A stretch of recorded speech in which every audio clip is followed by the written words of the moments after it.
শীত মানেই হচ্ছে বিভিন্ন রকমের মেলার আয়োজন, তাই না? তো আজকেও আমরা ময়মনসিংহের মেলায় যাব। এর জন্য আমরা কিন্তু মোটর সাইকেলে করে রওনা দিয়ে দিলাম। আর আমরা যেহেতু একটু বিকাল দিকেই বের হয়েছি, বিকেল থেকেই কিন্তু দেখতেই পাচ্ছেন কি পরিমাণ কুয়াশা পড়ছে। বিকেল থেকে কিন্তু ভালোই ঠান্ডা ঠান্ডা আবহাওয়া শুরু হয়ে গিয়েছে, আর কি পরিমাণ কুয়াশা দেখতেই পাচ্ছেন। তো আমরা অবশেষে চলেই আসলাম কিন্তু মেলায়। এটা হচ্ছে মেলার বাহিরের দিকটা, বাহিরে বিভিন্ন রকমের খাবার স্টল বসেছিল। আর এখন আমরা টিকিট কেটে এরপরে মেলার ভিতরে প্রবেশ করছি।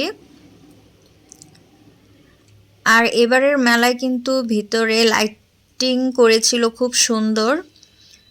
আর এই লাইটগুলো কিন্তু সরাসরি দেখতেই খুব বেশি ভালো লাগছিল। আর মেলা মানে তো অনেক লোকের সমাগম থাকবেই। তো সব কিছু মিলিয়ে ভালোই লাগছিল। আর মেলা মানে তো বিভিন্ন রকমের রাইডস, বিভিন্ন রকমের দোকান, অনেক কিছুর আয়োজন, তাই না? আর মেলাটাই হচ্ছে একটা ভালো লাগার জায়গা, যেখানে গেলে কিন্তু মনটা ভালো হয়ে যায়। আর এই তো এখানে ছিল বিভিন্ন রকম আচারের স্টল, এখানে ছিল বিভিন্ন রকমের খাবারের স্টল, খেলনার স্টল।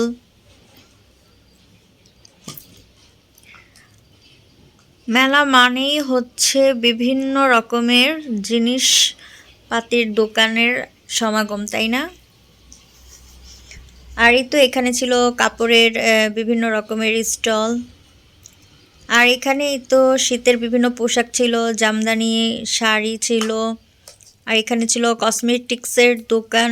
তো পুরো মেলাটা ঘুরে এরপরে আমরা চলে এসেছি পিঠার এই স্টলে। এখানে অনেক অনেক পিঠার আয়োজন ছিল, তো আমরা বেশ কিছু পিঠা খাই, ভালো ছিল। তো এই তো মেলায় অনেকক্ষণ ঘোরাঘুরি করলাম, এখন বাসায় চলে যাওয়ার পালা। সবাই ভালো থাকবেন, আল্লাহ হাফিজ।